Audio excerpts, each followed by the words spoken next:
it's been a roller coaster ride for me. I'm just enjoying the journey, and the credit goes to the preparations what we have done back home. And this has started from the Namibia tour as well. Well, thank you so much. I think today's game, uh, we had a plans like we wanted to bat first and put the runs on the board. We know that Nepal's batting is little, dicey, and we just wanted to capitalize on that. And that's what we did. And we're putting 300 on the board, and then asking the opposition to chase down 300.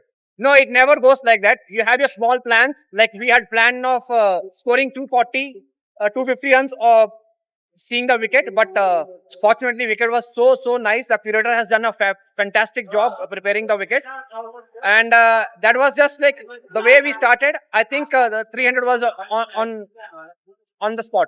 Well, I'm just grateful, and as I said, I am enjoying my journey, and my coaches have been working really hard on me. My physio, my trainers, they worked extremely hard. They knew what my condition was and what my condition is now. So I'm just being very grateful and really being thankful. Yeah, feels great, of course. And we've been it's been really long. Like we played 50 overs, but now I think we have started playing 50 overs. The centuries are more than welcome.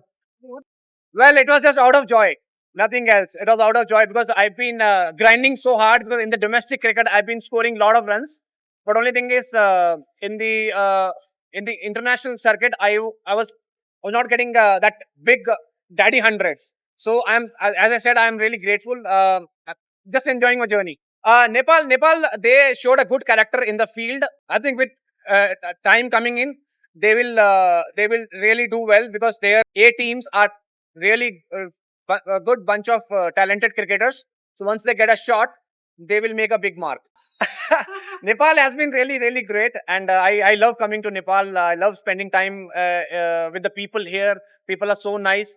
It's a cricket loving nation. So I enjoy always coming to Nepal. This award goes to my family definitely because she has my wife has been my pillar of my strength. So this award goes to my wife. Well, our team actually we have a blend of both actually. We have a good fast bowling battery, and we have a good spin bowlers as well. So the combination has been really great. And as I said, like the credit goes to the our head coach Sulakshan Kulkarni. The way he has molded the boys, take the responsibility and role play, the clarity of roles that has been really phenomenal. And we've been practicing this from a very long time now. Well, that's a game plan. So we wanted to get this 20 overs right because we were chasing to get the result. So that's the reason we were hurrying between the overs and get the 20 overs. See, as and when I wear the Oman jersey and come onto the field, it is always special for me. So I always try to bring my A game to the table and do well for the Oman. Thank you. Thank you. Thank you.